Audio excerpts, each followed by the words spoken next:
Chinwag is on the air, Steve. I'm Paul Giamatti. I am Stephen Asma. Indeed, you are. And, we love getting the letters from you. Yeah, we do. We really do. Please keep them coming in. We want to share some of the great comments and fan mail we received. And to that end, here it is. This is a letter from a gentleman named Paul in Australia. And Paul says, "Dear Paul and g'day from Australia. Mate. I am a long-time admirer of yours, thank you, and I'm excited by the eclectic direction of your new Chinwag podcast." That's a nice word. It's cool. Nice word to be applied to this, it. eclectic. Yes, I will. You and Stephen may be interested in an area known as Paleocontact, the theory that our ancient ancestors experienced contact with other non-terrestrial civilizations. My books argue that paleocontact is embedded in many of the world's ancestral narratives, including the Bible. I have come to view this with a background of 33 years in church-based ministry as a church doctor, theological educator, training pastors, and as an archdeacon. That's one step down from a bishop in the Anglican Church of England, Episcopalian Church in Australia. Impressive. Very impressive. My expertise is in hermeneutics, the principles of interpreting ancient texts. Wishing you health and peace, Paul. So this is interesting. First of all, Paul, I have always been unsure what hermeneutics meant, and had a vague idea that it was like interpretation, basically the study of interpretation and like an interpretation. Does it? I didn't know that it always applied to ancient texts. Does it? Or I think it does. I would say 90% of it applies to ancient texts, but in the late 19th and early 20th century, they started to use it to talk about other complex texts as well, like secular texts, philosophical texts. Yeah, because I think of it, when I was in college, I can remember there being all these kind of very fancy students in the literature department talking about hermeneutics, and I had no fucking idea what they were talking about. Yeah. And I was always like, I think it got very popular then too, in the 80s and the 90s, 70s and 80s. Totally. All this kind of fancy literary theory about like, and interpreting texts and stuff like that. But that's really cool. I think because of the postmodern folks like Jacques Derrida, and they were sort of like, the text is like almost like a cave, and you can go into the text and start to find like alternative meanings of everything. You can kind of, it's pretty, that's right. Like a thing is pretty flexible. But it sounds to me like Paul here is actually applying a more rigorous... to the ancient stuff. Well, maybe. I mean, I don't know. I mean, he's talking about some pretty wild stuff. Yeah. Paleocontact, this is like ancient astronaut sort of thing. Right. That there's kind of these visitations and... Paleocontact. I like that word. Paleocontact. I do too. And it goes back, this idea. Yeah, what is he thinking? Like Ezekiel? Remember there's like like maybe a UFO might be described, like a spinning wheel in Ezekiel? There's the wheel of fire in Ezekiel that he sees. And then he has another vision of an entity coming out of the wheel of fire. I think there's a crazy fucking angel that comes out of the wheel of fire. Yeah, there's people in it or something, or maybe I'm confusing that with the... Yeah, there's an angel, and I think some of those prophetic books have stuff like that. Daniel, I think, has a crazy vision of stuff, and Revelations has a lot of stuff like that, and there's like a lot of crazy stuff like that. In particular, the Bible. Yeah, I guess so. There's a whole there's an early, I mean, all the alien astronaut stuff kind of starts in the 60s and 70s, I think, with that Eric von Daniken, who's the guy who did Chariots of the Gods, which was this thing that was a really big deal. Went to see that in the 70s as a kid. So did I. I went and saw them. Absolutely. I had the book, and he wrote a bunch of books, and that stuff was really, really cool. But there were guys, it's a little different, but there's other guys. There's this guy, Velikovsky, and Immanuel Velikovsky, but he wrote about his whole thing was the sort of myths and stuff, that the flood myth is more prevalent. He wrote about kind of the possibility of like Jericho, the sun actually stopped. There were actual natural events that were really anomalies, weird. The fall of the walls of Jericho is like an earthquake and stuff. He had a whole thing like that. But there was a guy named Zechariah Sitchin, I think his name was, who started a lot of this stuff too before because von Daniken's a bit of became kind of a crank, or at least he's not taking this seriously, maybe? I don't know. Yeah, but this guy, I think, was more, there's a lot of stuff with the Mayans and the Aztecs, and there's a lot of the art has a lot of this stuff where it looks like... Oh, yeah. Talk about that for a second. There's like some Well, art there's like some of the hieroglyphs, the Mayan and Aztec hieroglyphs. Some of them look like a guy in the cockpit I've seen that of one. a rocket or something, and some of them look like there's these huge, massive stone heads that look like they're wearing a helmet with a microphone and stuff. And there's the Naza lines in Peru, which are these huge drawings in the floor of the desert. That stuff is amazing. That can really only be seen from above as what they are. Yeah, why would it's you a make bird, such but a you thing? can't tell it's a bird, which is that's what people say, because it's like a landing pad for the gods and stuff like that. It's a landing pad. And there's all these things like the Dogon in Western Africa is this group of people that claim to have, well, they didn't claim it, they did have pretty advanced astronomical knowledge about the double star system of Sirius, the double star Sirius. They seem to know about this before anybody else did. Is that right? And they claim that these people landed in a boat from space, from the sky, and stuff like that. But as you were just saying to me a little bit earlier, before we were even recording, like all traditions seem to have stories of people coming out of the sky. Yeah. To give them wisdom or to give them something or to like... Or across the sea. There's that, or out of the sea. That's another one too. Or coming out of the sea. Right, that's true. So it's like, it's a... Can you imagine if you were like a Native American on the, at Plymouth or something, and then you see these people coming, from Europe? No, You'd totally. just be like, what the fuck? And they thought Captain Cook was a god, I think this was in the Hawaiian Islands. I mean, it's an encounter. It's like an alien encounter. It really is. This is interesting you say that. I was in DC recently, and I went to that amazing African-American history museum that they have there, which is several years old. It's amazing. And they had an exhibit on Afrofuturism there, which is sort of this kind of, interesting subject, and it's all about kind of science fiction and as it relates to the Black American experience and stuff like that, and it's really cool. But it had never occurred to me that and I'd even read some in Octavia Butler too, some stuff like this, that the narrative and the reality of being abducted and sold into slavery has a very weird analog with sort of alien abduction. That's interesting. That it's this idea of being stolen, put on this fucking ship, shipped off, just fucking shit happens to you. And it's like, but the idea of the abduction thing is really, I'd never made any kind of connection between those two things. Duh. It's like, what an interesting, weird connection. So writers and musicians in the Afrofuturist movement are sort of identifying that. I think some have, yeah. I think some have, which I thought was, wow, that's a really amazing concept. Well, there's sort of two narratives, right? Which one is that the abduction or the other creature means you harm, and this case we're just talking about would be a clear case of that. But then the other narrative is that the creature is bringing some kind of wisdom that you can't get on your own.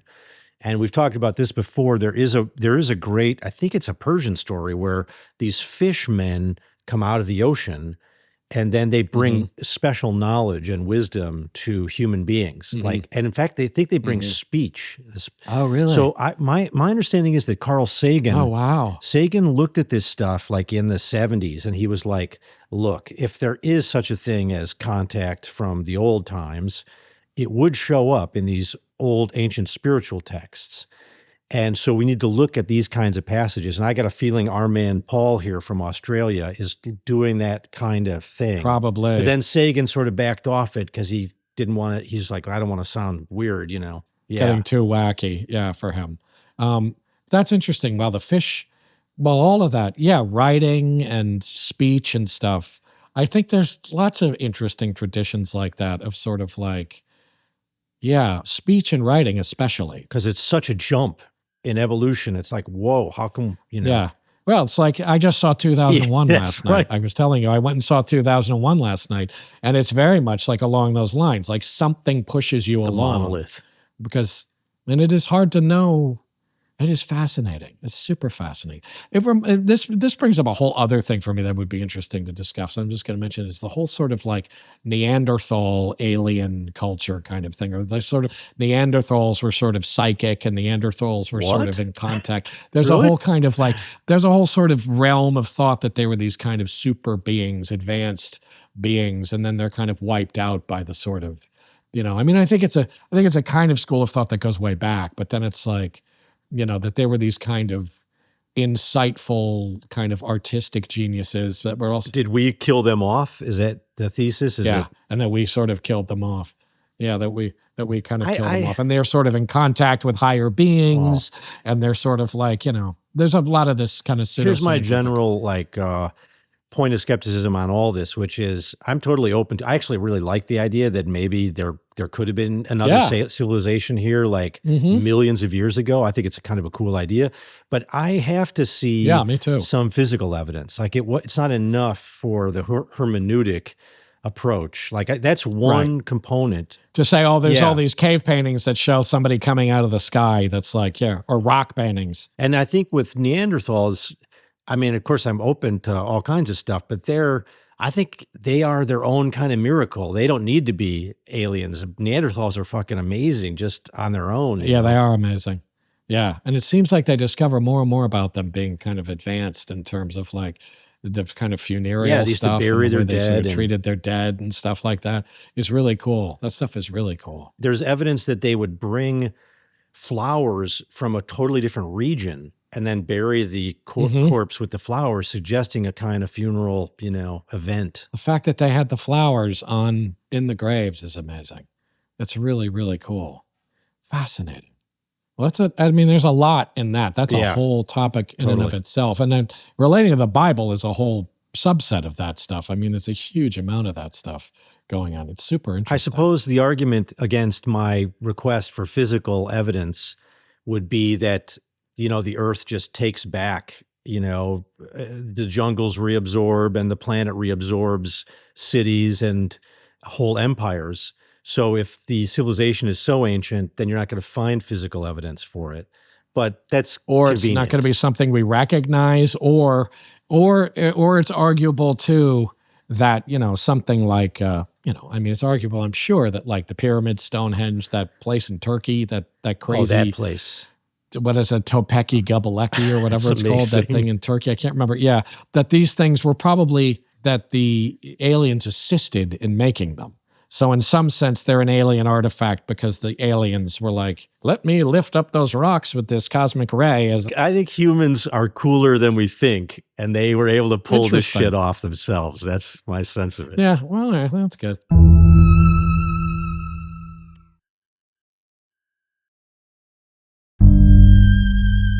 Somebody asked us about what our favorite science fiction book is. We should do that. You're a huge sci-fi fan. Are you? That's something I meant to ask you. Are you a science fiction fan? I like it, but it's not, I think you're up here, you're a huge fan, and I'm like a sort of a, moderate fan of sci-fi. Did you read like fantasy books? Did you read like Tolkien and stuff like that? I read Tolkien, and I read the great Piers Anthony, but Did you? I was not a big fantasy fan either. You're the second person I've ever known. You're the second person, and the first person I've ever known who read those. Oh, she's going to be delighted. Is my girlfriend Clara. Clara has good taste with Piers Anthony. Big fan of Piers Anthony. That's hilarious. I've never read one. Kid. Oh no, I read some of the later ones that he wrote about, like the one about death. The guy who has to. There's one he wrote called "On a Pale Horse" about a guy. Oh, I've heard of it, but I haven't read it. Death dies, I think. Oh, really? Death gets destroyed, and he has to take over and be Death. That's awesome. He has to take over Death's job. And he has to go around. Yeah, it's great. That's it's a really great yeah, premise. It was great. Yeah, it was really good. But I do. Yeah, I mean, I have read a lot. It surprises me how much I've read. It's very philosophical, I feel like science fiction is. It's fantastic. Yeah, no, it's awesome. And at its best, it's like, it's really amazing. But my favorite ones, have you ever read, I mean, the ones I can think of off the top of my head are famous ones. I don't know if I can think of any not terribly. I mean, I've read a lot of obscure stuff, but I don't know that I think it's as good as some of the famous stuff. Like I really love Lathe of Heaven, which is by Ursula K. Le Guin, which is a really great recommend book about a guy who can change reality with his dreams. Love that. And it's like a basic science fiction book. It just does so much good stuff in it. It's great. It's just such a Ursula great book. K. Le Guin is one of my favorite sci-fi writers too. Yeah, The Dispossessed is a good book. Like all of her stuff is really great. But that book, She has a quote that actually sort of reminds me of you and other creative people. The quote, I'm probably going to botch it now, but she says, when you meet a really creative person, that is an indication that the child has survived to adulthood. oh, nice. I think that's a kind of a cool point about creativity. Yeah, that's great. What else do I like? I like all that Philip K. Dick stuff, which is great. So do I mean, I. I love all that stuff. I could never even pick one. They're all great. All that stuff. I was having seen 2001 last night. I mean, like one of the first guys that got me into it was Arthur C. Clarke. And like all of that stuff. There's a great one called The Fountains of Paradise that I remember really loving. I haven't read that. About a guy who tries to build an elevator to the moon. He's gonna macro engineer this elevator to the moon, and he builds it off a mountain in Sri Lanka. And there's all this great, because he's interesting. He gets into all this very kind of mystical stuff. Arthur C. Clarke. It's really cool. He lived in Sri Lanka too. He did, and there's a lot of stuff in his books that gets. I mean, 2001 becomes very mystical in a way. He walks a really interesting line. Yes, he does. And there's a lot of stuff in his later books because of Sri Lanka, I think, about Buddhism. And in that one, there's a lot of stuff about Buddhism. Yes, in that book because it's set in Sri Lanka, and it's really, that's a great book, The Fountains of Paradise, which was one of my favorite Arthur C. Clarke. Yeah, the idea that you could transcend your little individual human ego self to be either a bigger sort of creature or to join with some larger cosmic consciousness is something that, like, I feel like it's in 2001, obviously a little bit. Childhood's End and all that stuff. It's interesting too how much there is in 2001 and then the book Childhood's End and stuff. This theme of like rebirth, of reaching this point where you're like, where you reach this new stage of consciousness and stuff that feels very mystical. That doesn't necessarily feel, he's really cool. Now, what do you think of the distinction between like hard sci-fi versus what they call soft sci-fi? Like, do you care? Do you follow that? No. And I like both of those things. You like and both? it's like, because the hard stuff made me feel smart because I'm stupid and I'm not smart and I'm not smart with science. So it always made me be like, I can actually follow the science in this. And it's like, so I'm smart. And it's like, but I also just liked that. I liked the hard stuff. I enjoyed some of that stuff. Yeah. Yeah. There was some really great stuff like that. There's a crazy book called Dragon's Egg. Dragon's Egg. That unfortunately, I think the guy who wrote Is it. that Heinlein? I think the guy. I can't remember. No, I can't remember the guy's name. Like Heinlein, the unfortunate thing is a lot of this stuff was written by loony, like libertarian loons, and Dragon's Egg, I think, is written by this loony libertarian guy who really just, but it's an interesting book. It's about, and it's all based in very hard science. And actually it gets difficult to follow sometimes. And it's about life on a neutron star. Wow. Alien life develops on a neutron star, which is so gravitationally massive that we can't survive on it. But this crazy, weird, like extended flat creatures develop their own culture. And it's like, and it's really cool. And it gives you the whole history of this crazy alien culture. Wow. That's just like, but it's all based in science. Did you ever read Francis Abbott's Flatland? I've never read Flatland, but it's interesting because it has a Flatland thing. Now, I've never read Flatland. Yeah, I've never read Flatland. Well, this new guy, I just wanted to mention in terms of hard sci-fi, the Chinese writer Cixin Liu has this great trio of books that are super popular. I remember Obama was sort of recommending them. It's like those are very science-based. Yeah, those are really science-based. Yeah, those are very good. But then he's not good at character development. It's like, it's super good with the science, but the characters are like, I don't care about any of these people. Yeah, and that's what a lot of people say with a lot of science fiction is that it's rare when you get somebody that can sort of pull off both things. Yeah. That they're good writers and they're speculation, their stuff is interesting. I think Philip K. Dick's a good writer. A lot of people don't. And it's I like him. But I actually think he's kind of an interesting writer. But he's more like, that's more soft, I would say, than hard science fiction. And it's almost kind of just philosophical and almost fantastical. It's almost its own thing. It's not really. Yeah. And another guy that I like a lot that I just want to give a final plug for is a guy that I talk to you about a lot,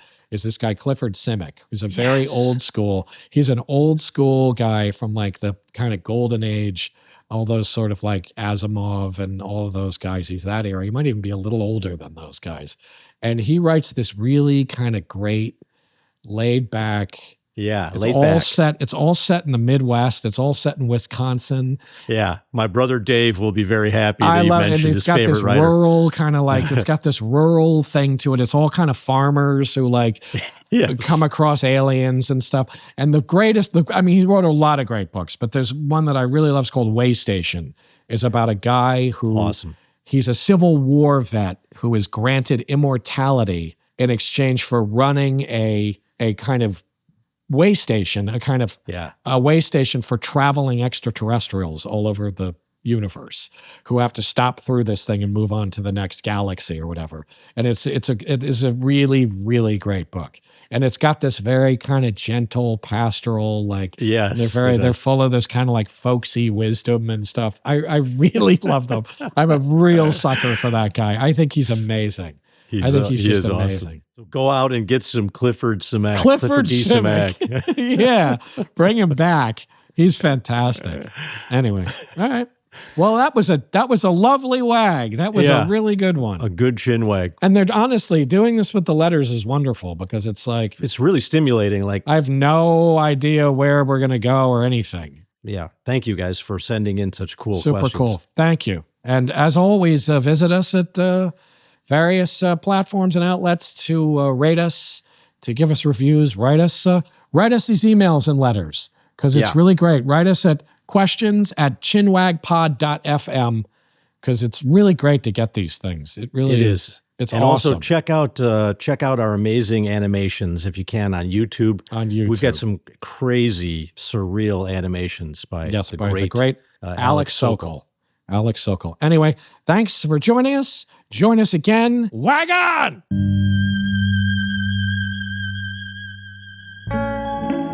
Chinwag is a production of Treefort Media and Touchy Feely Films. Hosted and executive produced by Paul Giamatti and Stephen Asma.